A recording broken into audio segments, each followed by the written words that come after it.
அடுத்து நான் சொல்ல போகிற அந்த ஒரு வரியை சொல்வதற்காக எத்தனை நாட்கள் நான் காத்திருந்தேன் என்பது எனக்குத்தான் தெரியும். தர்மத்தாயின் தவ புதல்வரே, தமிழக வெற்றி கழகத்தின் தலைவரே, வருக வருக வருக. தலைவரின் தலைமை உரை.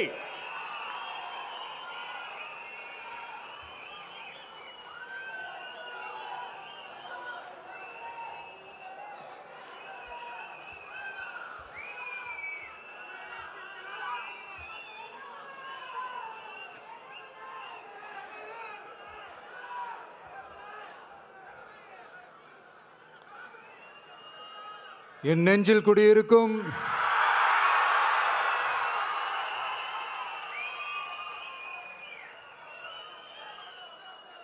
என்னுடைய தோழர்களுக்கும் தோழிகளுக்கும் தமிழக மக்களுக்கும் என்னுடைய வணக்கம்.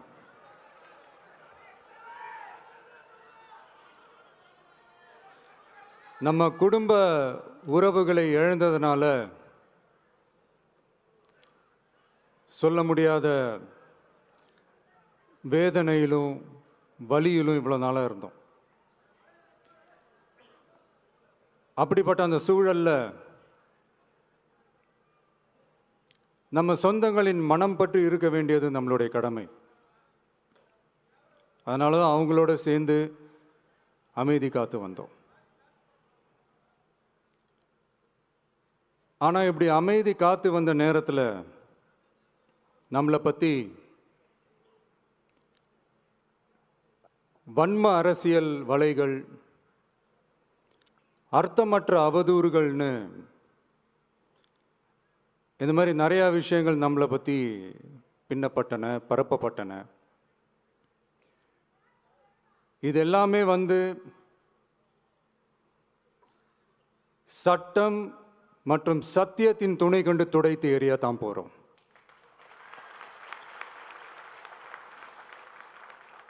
பட் அதுக்கு முன்னாடி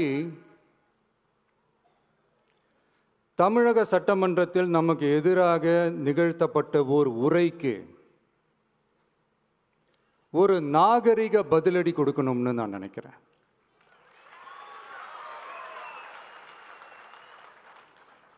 அரசியல் செய்ய விருப்பமில்லை, அரசியல் செய்ய விருப்பமில்லைன்னு அடிக்கடி சொல்ற முதல்வர் நம்மளை குறிப்பிட்டு பல்வேறு அவதூறுகளை பதிவு செய்வதன் வாயிலாக பெருந்தன்மையை பேரளவில் மட்டுமே பேசும் முதல்வர் 15/10/2025 அன்னைக்கு தமிழக சட்டமன்றத்தில் நமக்கு எதிராக பேசிய பேச்சில் எவ்வளவு வன்மத்தை கக்கியுள்ளார் என்பதையும்,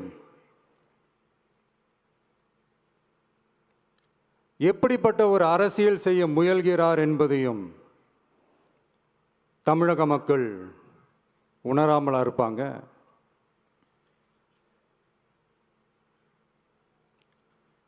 இந்த கரூரோடு சேர்ந்து 5-6 மாவட்டத்துக்கு இந்த மக்கள் சந்திப்பு நிகழ்ச்சிகள்லாம் நடத்தியிருக்கிறோம், போயிருக்கிறோம்.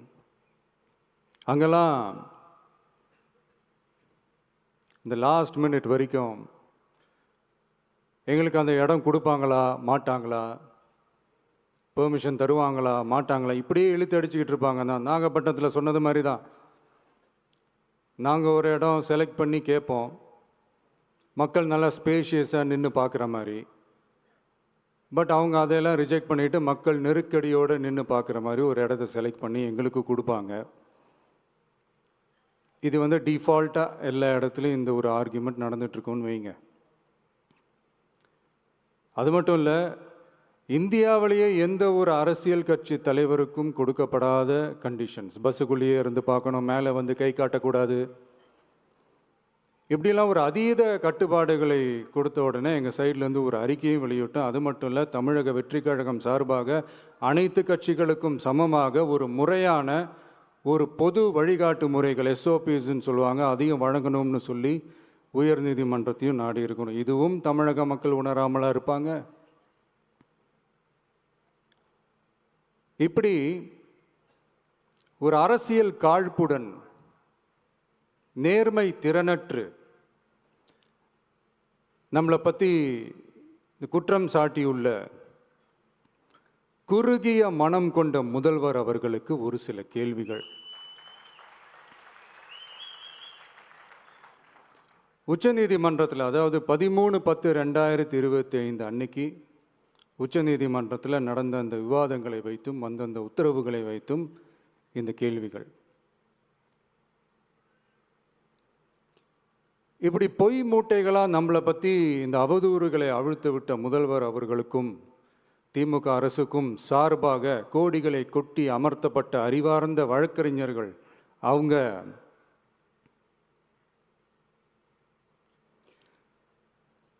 இந்த கபட நாடக திமுக அரசோட தில்லுமுல்லுகளை தாங்கி பிடிக்க இயலாமல் உச்சநீதிமன்றத்தில் திக்கு திணறி நின்றது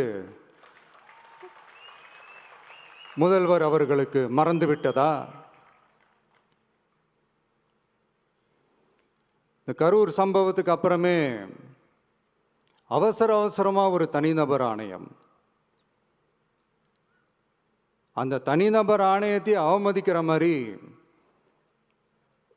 அரசு உயர் அதிகாரிகள், காவல்துறை உயர் அதிகாரிகள் எல்லாருமே நம்மளை பற்றி ஃபுல்லாக இந்த அவதூறுகள் பரப்பி ஒரு செய்தியாளர்கள் சந்திப்பு அவசரமாக.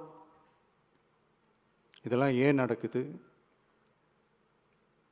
எதுக்காக நடக்குது அப்படின்னு ஒட்டுமொத்த தமிழக மக்களும் கேள்வி கேட்க ஆரம்பிச்சாங்க. இதுவும் தமிழக முதல்வர் மறந்துட்டாரா? அதுக்கப்புறம் அந்த தனிநபர் ஆணையத்தை தலையிலேயே கொட்டி வீட்டுக்கு அனுப்பிச்சிட்டாங்க, அது வேறு விஷயம்.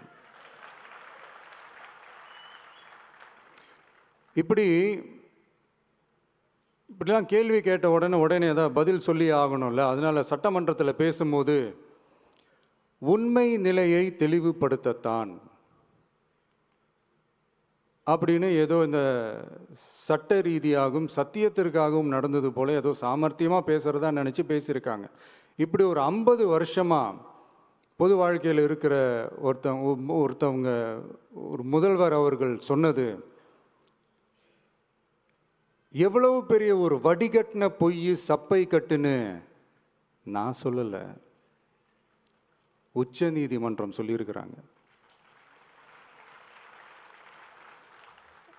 அவங்க சொன்னதெல்லாம் கொஞ்சம் என்னன்னு கொஞ்சம் லைட்டாக பார்ப்போமா?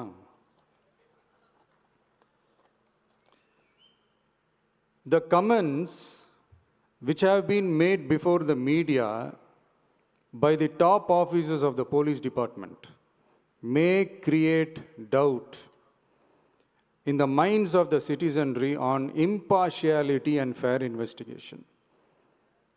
The faith and trust of the general public on the process of investigation must be restored in the criminal justice system. அதாவது அரசு காவல் உயர் அதிகாரிகள் ஊடகங்களிடம் பேசியது என்பது பொதுமக்களிடையே நியாயமான விசாரணை நடக்குமா என்ற சந்தேகத்தை ஏற்படுத்தக்கூடும் என்றும், நியாயமான விசாரணை மூலமே அந்த சந்தேகத்தை மீட்டெடுத்தே ஆக வேண்டும் என்றும் உச்சநீதிமன்றம் தமிழக அரசின் தலையில் ஓங்கி நறுக்கு நறுக்கு நறுக்கு என்று கொட்டியதை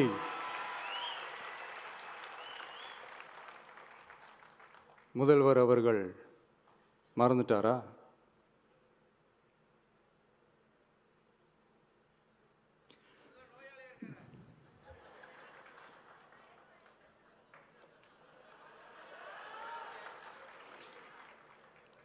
மாண்புமை சென்னை உயர்நீதிமன்றத்தின் மாண்புமிகு நீதியரசர் SIT அமைத்து உத்தரவிட்டார் அல்லவா? அந்த உத்தரவை ஏதோ சட்டத்தின் மீதும் நீதி பரிபாலனத்தின் மீதும் மரியாதை கொண்டவர்கள் போல ஒரு நாடகத்தனமான கொண்டாட்டத்தை திமுகவிற்கு ஒத்து ஊதுவோரும் நடத்தி கூத்தாடி குதூளித்தனர் அல்லவா? தாவேகாவிற்கு எதிராகவும் நமக்கு எதிராகவும் உயர்நீதிமன்ற மாண்புமிகு நீதியரசர் தீர்ப்பளித்து விட்டதாக விதந்தோதி விழா எடுத்தனர் அல்லவா? அந்த உத்தரவை குறித்து சொல்லும்போது எந்த ஆவணத்தின் அடிப்படையில் அந்த உத்தரவு அமைக்கப்பட்டது? நான் கேட்கல, உச்சநீதிமன்றம் கேட்டிருக்கிறாங்க. The judgment is completely silent about how learned single judge arrived at such a conclusion and what material was pursued by the court என்று உச்சநீதிமன்றம் உரத்த குரலில் கேள்வி கேட்டது. அப்போதும் கூட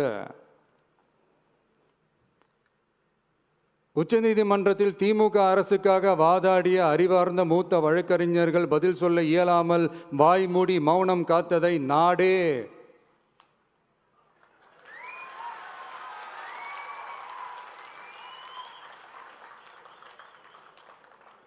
பார்த்ததல்லவா?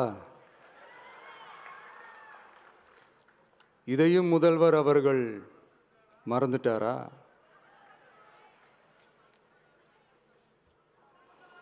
Such petition ought to be dealt with by the division bench, registering as public interest litigation in right earnest and not to be dealt with by a single bench. அதாவது பொது வழிகாட்டு முறைகளான எஸ்ஓபி அமைக்கப்பட்டு வெளியிட வேண்டும் என்ற கோரிக்கையுடன் வந்த ரிட் மனுவை நீதிபதிகள் டிவிஷன் பெஞ்ச் தான் கையாள வேண்டும், தனி நீதிபதி பெஞ்ச் கையாளக்கூடாது என்றும் உச்சநீதிமன்றம் சொன்னதல்லவா? அது மட்டுமா, கோரிக்கையே இல்லாமல் எஸ்ஐடி அமைக்கப்பட்டது எந்த வகையில் சரி என்றும் கேள்வி எழுப்பியது உச்சநீதிமன்றம். இது எல்லாமே அறியாமலோ இல்லை அறியாதது போலவோ உச்சபட்ச அதிகார மயக்கத்தில் இருந்து பேசினாரோ முதல்வர் அவர்கள்? மனிதாபிமானம், அரசியல் அறம், மாண்பு இதெல்லாம் எதுவுமே இல்லாம வெறும் பேச்சில் மட்டுமே பேசிக்கிட்டு அரசியல் ஆதாயம் தேடுற ஆட்டத்தை ஆடத் தொடங்கிவிட்டார் முதல்வர் அவர்கள்.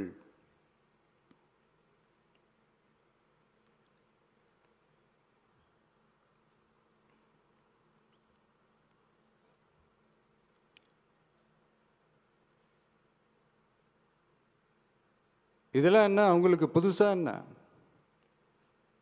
1969க்கு அப்புறமே எப்போ கட்சி அவங்க கைக்கு வந்ததோ, இன்னும் குறிப்பாக சொல்லணும்னா 1972க்கு அப்புறம் கேள்வி கேட்க ஆளே இல்லாமல் போச்சுல்ல, அதுக்கப்புறமே இந்த திமுக தலைமை இப்படி தானே இருக்குது. இப்போ நாங்கள் கேட்டோமே இந்த சில கேள்விகள்லாம், இதெல்லாம் நான் கேட்கல, சுப்ரீம் கோர்ட் கேட்டிருக்கு. இதனால் என்ன புரிய வருது?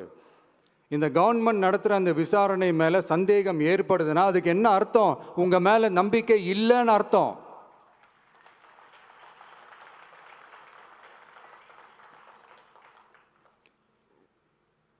இதெல்லாம் ஏன் எதுக்காகன்னு முதல்வர் அவர்களுக்கு புரியுதா?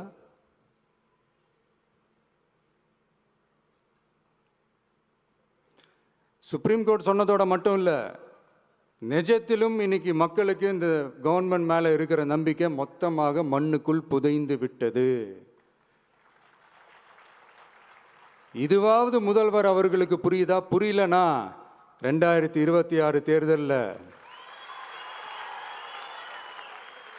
இந்த திமுக தலைமைக்கு மக்கள் இன்னும் ஆழமா அழுத்தமா புரிய வைப்பாங்க.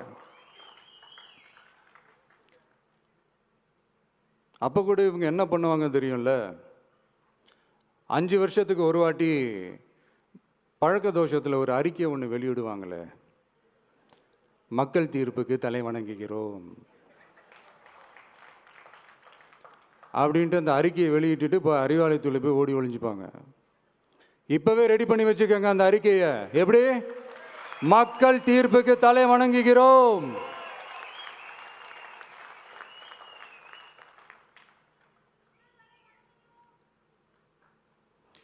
நான் போன பொதுக்குழுவில் சொன்னதை தான் இங்கே நான் திரும்பவும் சொல்கிறேன். இயற்கையும் இறைவனும் நம் தமிழக சொந்தங்களின் வடிவில் மாபெரும் மக்கள் சக்தியை நம்ம கூடவே நிற்கும் போது எம் மக்களுக்கான அரசியலை தடுப்பவர் எவர்?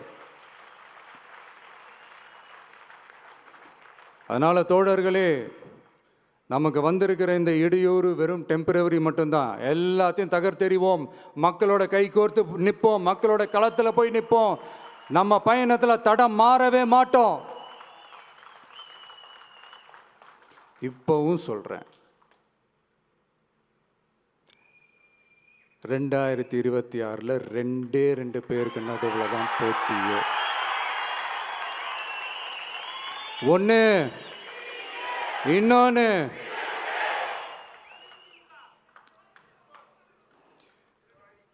இந்த போட்டி இன்னும் ஸ்ட்ராங்காக மாறப்போகுது.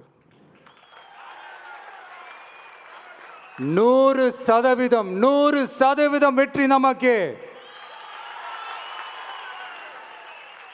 வாகை சூடுவோம், வரலாறு படைப்போம், கான்பிடென்டா இருங்க, நல்லதே நடக்கும், வெற்றி நிச்சயம். மீண்டும் சந்திக்கும் வரை நன்றி, வணக்கம்.